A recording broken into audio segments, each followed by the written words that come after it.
Hey there everyone, I hope you're all fine. So in this video we are going to learn how to get red name in Stumble Guys. So without further ado, let's find out.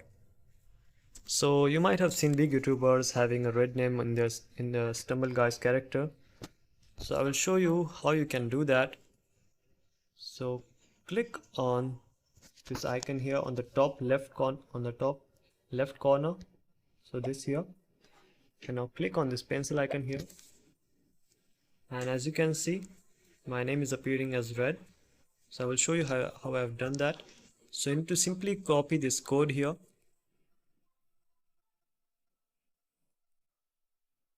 Put the text here.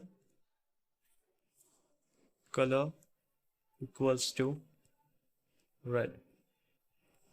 And we'll just change the color to red. But let me warn you here that many YouTubers show this trick, but I don't really know if it works here. It might show here red, but I don't know when it's saved. So let's click on, yeah, it's showing the error.